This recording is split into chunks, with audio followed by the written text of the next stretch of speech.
Hello foodies, welcome to Stav's kitchen.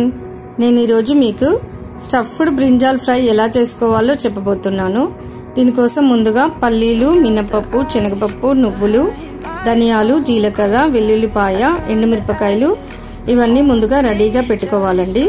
తర్వాత stove on చేసి pan పెట్టుకొని హీట్ అయ్యాక 3 స్పూన్స్ ఆయిల్ వేసి పల్లీలని ఇలా వేసి దూరగా ఫ్రై చేసుకోవాలండి. మంటని లో ఫ్లేమ్ లో పెట్టుకొని ఇలా ఫ్రై చేసుకోవాలి. తర్వాత మినపప్పు కూడా దీంట్లో యాడ్ చేసుకోవాలండి. తర్వాత శనగపప్పు కూడా యాడ్ చేసుకోవాలి. వీటన్నింటినీ దూరగా ఇలా వేయించుకోవాలండి. తర్వాత ధనియాలు అది కూడా యాడ్ చేసుకోవాలండి. తర్వాత జీలకర్ర, తర్వాత నువ్వులు కూడా వేసి మొత్తం అంతా ఫ్రై చేసుకోవాలండి. వీటన్నింటినీ వేరొక ప్లేట్లోకి ట్రాన్స్ఫర్ చేసుకోవాలండి. ఫ్రై చేశాక చూడండి ఇలా వేరొక ప్లేట్లోకి వేసుకోవాలి. తర్వాత ఎండుమిర్చి కూడా వేసి వీటిని కూడా లో ఫ్లేమ్లో జస్ట్ 1 మినిట్ వరకు ఇలా ఫ్రై చేస్తే సరిపోతుందండి.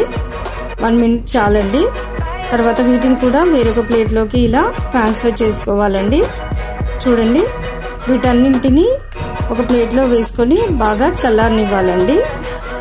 చూడండి తర్వాత వంకాయల్ని కొన్ని తీసుకొని వీటన్నింటినీ 6 పీసెస్ లాగా ఇలా కట్ పెట్టుకోవాలండి. తర్వాత మిక్సర్ జార్లో ఈ వేయించుకున్న పల్లీలు, నువ్వులు, మిరపకాయలు వీటన్నింటినీ వాటిలోకి వేసుకోవాలండి. వీటిని ఇలా కోర్స్గా ఇలా గ్రైండ్ చేసుకోవాలి. పౌడర్ లాగా మసాలా పౌడర్ రెడీ చేసుకోవాలండి. తర్వాత స్టవ్ ఆన్ చేసి పాన్ పెట్టుకొని ఆయిల్ వేసుకొని వంకాయలన్నింటినీ ఒక్కొక్కటిగా వీటిలో వేసుకొని వీటిని ఫ్రై చేసుకోవాలండి. చూడండి ఇలా 1 బై 1 అన్ని వేసుకొని మంటని మీడియం ఫ్లేమ్లో పెట్టుకొని ఫ్రై చేసుకోవాలండి. తర్వాత వీటిని వేరొక ప్లేట్లోకి ట్రాన్స్ఫర్ చేసుకోవాలండి.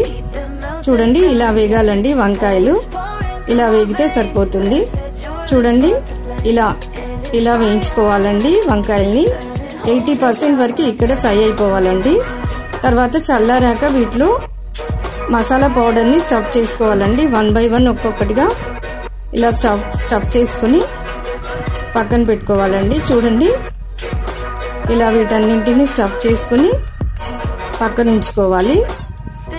ఇలా మొత్తం అన్నింటినీ 1 బై 1 స్టఫ్ చేసుకోవాలండి.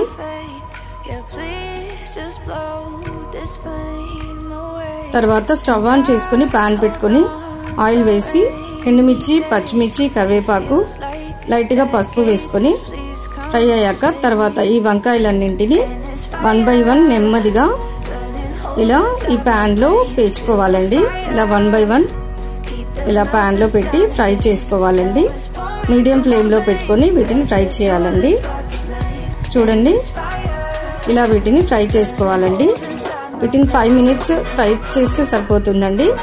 5 మినిట్స్ తర్వాత వేరొక వైపుకి టర్న్ చేసుకుని వీటిని మళ్ళీ ఒక 5 మినిట్స్ ఫ్రై చేయాలండి. మొత్తం 10 మినిట్స్ ఉంటే సరిపోతుందండి. తర్వాత మిగిలిన ఆ మసాలా పౌడర్ని కూడా పైన ఇలా చల్లుకోవాలండి. అంతే అండి. చూడండి ఈ విధంగా 10 మినిట్స్ వరకు వీటిని ఫ్రై చేస్తే సరిపోతుందండి. ముందుగా పౌడర్ రెడీగా ఉంటే మనకి ఇది 10-15 మినిట్స్లో రెడీ అయిపోతుందండి ఫ్రై. ఈ పౌడర్ని మనం స్టోర్ చేసి ఒక గ్లాస్ జార్లో పెట్టుకుంటే ఎప్పుడు కావాలంటే అప్పుడు ఫ్రై చేసుకోవచ్చండి. అంతే అండి, వేడి వేడి stuffed brinjal fry curry ready అయిపోయిందండి. Thank you for watching.